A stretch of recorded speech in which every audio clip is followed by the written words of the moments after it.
Hello friends, कैसे हो। Consumer protection act आप काफ़ी समय से मेरे साथ कर रहे हैं, लेकिन एक सबसे इम्पॉर्टेंट पॉइंट जो कंज्यूमर प्रोटेक्शन एक्ट में आता है कि कंज्यूमर कौन होता है। मतलब किसको आप कंज्यूमर कहोगे। आप बोलोगे जो सामान खरीदता है उसको कंज्यूमर कहते हैं। सोचो कि एक फादर अपने छोटे से बच्चे के लिए कोई सामान खरीद के ला रहा है। उसको यूज़ कौन करेगा? उसका बच्चा, जो दुकान पे नहीं जा सकता। मान लो 9 महीने का बच्चा है, उसके लिए सामान खरीद के लाए हैं। तो कंज्यूमर कौन हुआ? वो छोटा बच्चा। फादर क्या कहलाएगा? कस्टमर। समझ गए मेरी बात? कस्टमर और कंज्यूमर में फर्क होता है। जरूरी नहीं है कि जो खरीद के ला रहा है वो कंज्यूम वही करेगा, कोई और भी कर सकता है। हाँ, कस्टमर कंज्यूमर सेम हो सकते हैं कि जिसने सामान खरीदा और वही कंज्यूम कर रहा है। लेकिन एक फर्क क्या है? फर्क यह है कि कंज्यूमर प्रोटेक्शन एक्ट कंज्यूमर को डिफाइन करता है। यानी कि मुद्दा कौन कंज्यूमर कोर्ट में केस कर सकता है। कौन कर सकता है? कंज्यूमर। जो as per consumer protection act consumer होगा, केवल वो ही कंज्यूमर प्रोटेक्शन एक्ट में केस कर सकता है, अदरवाइज और कोई नहीं कर सकता। चलो देखते हैं कंज्यूमर की डेफिनेशन है क्या एज पर सीपीए 1986। बड़ा ध्यान से नोट करना, पहले समझ लो फिर इसको लिखना। Any person who boys any goods और सर्विसेज, यानी कि यहां पर सर्विसेज भी इंक्लूड हैं। समझ गए मेरी बात? Any person who boys any goods और सर्विसेज का मतलब है यहां पर गुड्स के साथ सर्विसेज भी इंक्लूड हैं। यानी अगर आप किसी से, मान लीजिए आपने किसी डॉक्टर से सर्विस ली और उस सर्विस से आपको फायदे की जगह नुकसान हो रहा है, या किसी भी या सर्विस प्रोवाइडर की गलती है, तो आप वहां पर केस कर सकते हैं। Any person who buys any goods और सर्विसेज फॉर ए कंसिडरेशन, यानी सबसे पहला पॉइंट आता है कि कोई भी गुड्स अगर आप खरीद रहे हो या कोई भी सर्विस आप किसी से अवेल कर रहे हो, आप कंज्यूमर तब माने जाओगे जब उसके लिए कोई कंसिडरेशन आपने पे किया होगा। For a consideration. मान लीजिए रास्ते में आलू पूड़ी का लंगर बट रहा था। आहा, उसको देख करके मन ललचा गया और आप आलू पूड़ी खाने चले गए। अब उसको खाने के बाद आपको फूड पॉइजनिंग हो गई, तो क्या आप केस कर सकते हैं? Answer is no. क्योंकि आलू पूड़ी के लिए आपने कोई कंसिडरेशन पे नहीं किया, कोई प्राइस पे नहीं किया। यानी कि consumer, as per consumer protection act, कोई पर्सन तभी कहलाएगा जब वो गुड्स और सर्विस के लिए कंसिडरेशन पे करेगा। उसके लिए कंसिडरेशन का होना जरूरी है, कोई ना कोई प्राइस का तय होना जरूरी है। अब मान लीजिए कोई उधार सामान खरीद रहा है, तो क्या वो कंज्यूमर कहलाएगा? मान लीजिए कि आपको आपके फ्रेंड ने कोई सामान गिफ्ट किया और आपने उसको यूज किया। अब उस सामान से आपको दिक्कत हो रही है, कोई परेशानी हो गई, तो क्या आप केस कर सकते हो? चलो एक एग्जाम्पल और ले लेते हैं।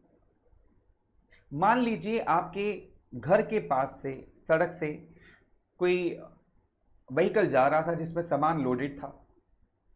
गलती से चलते व्हीकल से सामान नीचे गिर गया, आपने उठा लिया, आपने देखा उसके अंदर तो क्रीम थी।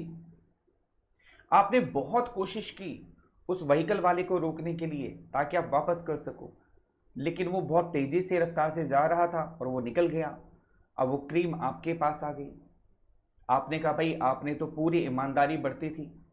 अब आप उस क्रीम को यूज़ कर रहे हो और क्रीम को यूज़ करने से आपको नुकसान हो गया, तो क्या आप मैन्युफैक्चरर पर केस कर सकते हो या नहीं कर सकते हो? ऐसे बहुत सारी केस स्टडीज बनती हैं, बहुत सारे एग्जाम्पल बनते हैं, जिसके अंदर ये तय करना जरूरी है क्या इस केस में जो भी पीड़ित पर्सन है, जो भी विक्टिम पर्सन है, क्या वो केस कर सकता है या नहीं। और इन सारी बातों का राज इस डेफिनेशन में छुपा हुआ है। एक बार फिर से मैं शुरू करता हूं। Any person who buys any goods और सर्विसेज फॉर ए कंसिडरेशन, कोई भी व्यक्ति चाहे वो गुड्स खरीदे या सर्विसेज अवेल करे, उसके लिए कंसिडरेशन का होना जरूरी है। विच हैज बीन पेड और प्रोमिस्ड, या तो वो कंसिडरेशन पे कर दिया गया हो या प्रॉमिस कर दिया गया हो, यानी कि उधार खरीदा गया हो। मान लीजिए आप सामान उधार खरीद कर लाते हैं और आप कहते हैं कि भाई सामान दे दो, मैं अगले महीने के फर्स्ट वीक में आपको जब सैलरी आएगी तो आपको पैसे चुकता कर दूंगा मैं। तो इस केस में आप कंज्यूमर हो, भले ही आपने 1 रुपया पे नहीं किया, बस शर्त यह है कि उसका कंसिडरेशन जरूर होना चाहिए, यानी प्राइस जरूर तय होना चाहिए। विच हैज बिन पेड और प्रोमिस्ड, जिसको पैसा पे कर दिया गया है या प्रॉमिस किया गया है। अगली लाइन क्या कहती है? और पार्शली पेड और पार्शली प्रॉमिस्ड।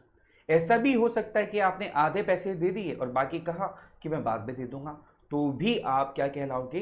कंज्यूमर। तो इसका मतलब ये हुआ कि जरूरी नहीं है कि गुड्स और सर्विस के लिए पैसा उसी समय देना है, आप उधार भी लोगे तो भी आप कंज्यूमर कहलाओगे। और under any scheme of deferred payment. ये डेफर्ड पेमेंट क्या होता है? कभी सुना नहीं ना? हाँ, ये बहुत कम टर्म यूज होती है क्योंकि लीगल लॉ की भाषा है, तो इसका मतलब मैं आसान शब्दों में बताता हूँ। डेफर्ड पेमेंट का मतलब होता है ईएमआई। अब समझ आ गया होगा। जैसे कार किस्तों में खरीदते हैं ना, ईएमआई इक्वली मंथली इंस्टॉलमेंट में, उसको डेफर पेमेंट कहते हैं। डेफर पेमेंट यानी जिस पेमेंट को हमने डेफर कर दिया, पोस्टपोन कर दिया, उसको डेफर पेमेंट कहते हैं। Any person who buys any goods और services for a consideration under any scheme of deferred payment, अगर किसी ने ईएमआई पर भी कोई सामान खरीदा है तो भी वो कंज्यूमर कहलाएगा। मसलन आपने कोई कार खरीदी और वो किस्तों में खरीदी, आपने बैंक से फाइनेंस करा लिया। अब हालांकि मालिक तो बैंक है जब तक आप किस्तें नहीं चुका देते, लेकिन फिर भी आप कंज्यूमर प्रोटेक्शन एक्ट में कंज्यूमर कहलाओगे। और अगर उस कार से आपको कोई दिक्कत होती है तो आप कंज्यूमर कोर्ट जा सकते हो। आई होप पहला पैराग्राफ क्लियर हो गया। मैं दोबारा रिपीट करो, ये बहुत इंपॉर्टेंट डेफिनेशन है बेटे। ये एज इट इज 3 नंबर की डेफिनेशन आपके एग्जाम में आ सकती है, या इस पर जो मैंने इतने सारी केस स्टडीज सिचुएशंस आपको बताई हैं उस पर एमसीक्यू भी बनता है, आपसे पूछा जा सकता है।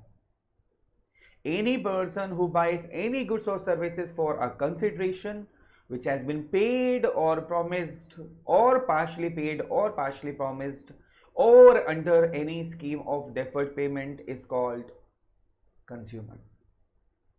अभी पूरी डेफिनेशन नहीं हुई है, आगे चलते हैं।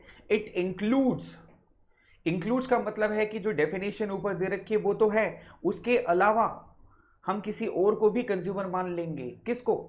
It includes any user of such goods, यानी वो पर्सन जो इन गुड्स को यूज कर रहा है।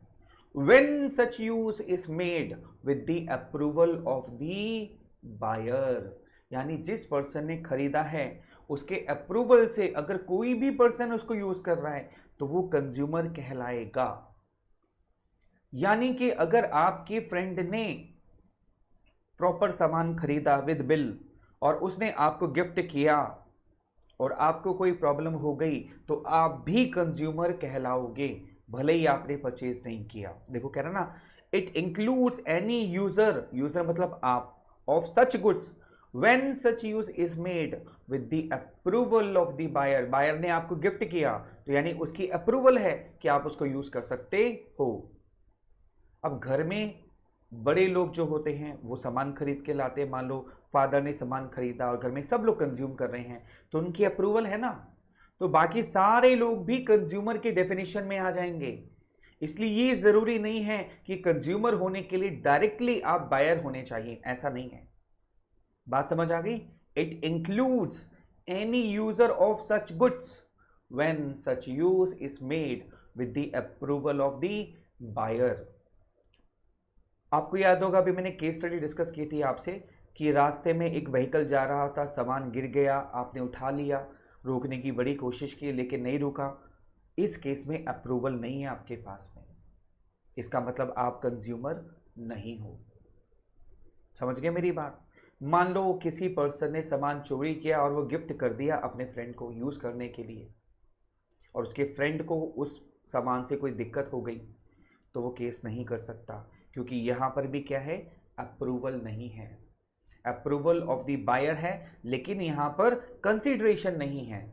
बात समझ आ रही है? There is no consideration. आपने सामान उठाया व्हीकल से, कंसिडरेशन पे नहीं किया। आप चोरी करके लाए, आपने कंसिडरेशन पे नहीं किया, तो उस केस में कंज्यूमर नहीं माना जाएगा।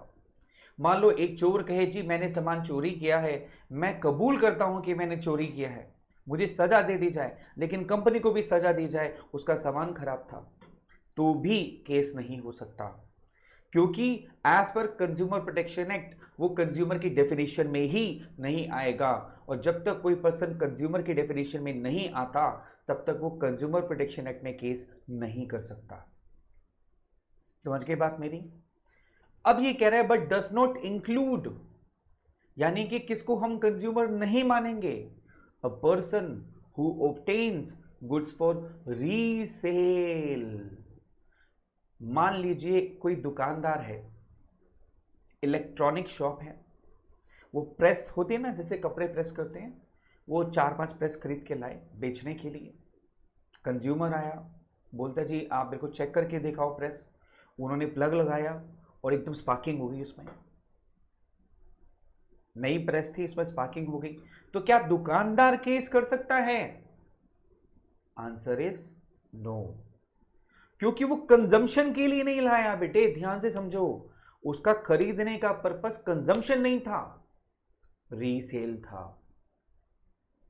अब आप बोलोगे क्या वो कभी केस नहीं कर सकता? केस कर सकता है, लेकिन दूसरे एक्ट में कर सकता है, कंप्लेन कर सकता है, लेकिन कंज्यूमर प्रोटेक्शन एक्ट में नहीं कर सकता, क्योंकि कंज्यूमर प्रोटेक्शन एक्ट केवल कंज्यूमर की सेफ्टी के लिए बनाया गया है, दुकानदारों के लिए नहीं बनाया गया, रीसेल वालों के लिए नहीं बनाया गया। इसलिए कंज्यूमर की डेफिनेशन कहती है it does not include a person who obtains goods for resale. अगर रीसेल के लिए किसी पर्सन ने सामान खरीदा है तो वो केस नहीं कर सकता। कुछ बच्चों के दिमाग में खुराफाती क्वेश्चन आ रहा होगा कि जिसकी दुकान है वो कहेगा जी मैं तो घर पे यूज करने के लिए लाया था, वो केस कर देगा, है ना? बड़े चालाक होते हैं वो लोग। नहीं बेटा, ध्यान से समझो, जब वो दुकानदार ने सामान खरीदा होगा तो बिल भी तो आया होगा, बिना बिल के सामान तो नहीं आया होगा, ठीक है? जब बिल से सामान आएगा तो वो बिल किसके नाम का कटेगा? दुकानदार के नाम का कटेगा, यानी दुकान के फर्म के नाम से कटेगा। तो आप ये प्रूव कैसे करोगे कि वो जो प्रेस थी वो आपने अपने लिए खरीदी थी? वो कैसे प्रूव करोगे आप? समझ गए बात? तो इसलिए दिमाग में आता है आइडिया, यार ऐसा भी तो हो सकता है। ऐसा नहीं हो पाएगा बेटे, समझ गए? और अगर आप ये प्रूव करना चाहते हो कि आप पर्सनल यूज के लिए लाए हो, तो 4 प्रेस का अगर मान लो बिल आया है, तो 4 प्रेस तो आप कंजम्पशन के लिए नहीं लाओगे ना, एक ही लाओगे ना। तो ये प्रूव करना पड़ेगा आपको कोर्ट में कि आप वो जो प्रेस लाए थे वो रीसेल के लिए लाए थे या कंजम्पशन के लिए लाए थे। हाँ, अगर आप ये प्रूव कर पाओ कि वो आप सेल्फ कंजम्पशन के लिए लाए थे तो आप केस कर सकते हो, but it would be very difficult. अभी डेफिनेशन पूरी नहीं हुई है भाई, दोबारा देखो जरा। कंज्यूमर की डेफिनेशन में लास्ट लाइन क्या लिखी है? But does not include a person who obtains goods for resale और एनी कमर्शियल पर्पस। किसी कमर्शियल पर्पस के लिए अगर गुड्स लाए गए हैं तो भी वो कंज्यूमर की डेफिनेशन में नहीं आएंगे। फॉर एग्जाम्पल, आप मोटर खरीद के लाए, उस मोटर को आप पंखे में लगाते हो और पंखा बेचते हो। आप मोटर डायरेक्टली नहीं बेच रहे हो, आप क्या करते हो? मोटर लाते हो, मोटर नहीं बेचते, उस मोटर को पंखे में लगाते हो और पंखा बेचते हो, एनी कमर्शियल पर्पस। तो भी आप कंज्यूमर की डेफिनेशन में नहीं आओगे, क्योंकि वो मोटर आप कंजम्पशन के लिए नहीं लाए हो, आप लाए हो कमर्शियल पर्पस के लिए, सामान को बेचने के लिए। Is that clear? एक बार जरा गो थ्रू कर लें। Consumer means any person who buys any goods और सर्विसेज फॉर ए कंसिडरेशन, यानी यहां पर गुड्स के साथ साथ सर्विस भी इंक्लूड होगी, कंसिडरेशन का होना कंपलसरी है।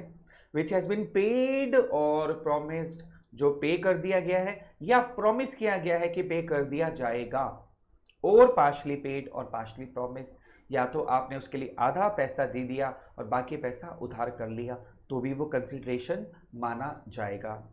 और under any scheme of deferred payment, यानी कि अगर आपने ईएमआई में खरीदा है तो आप कंज्यूमर कहलाओगे।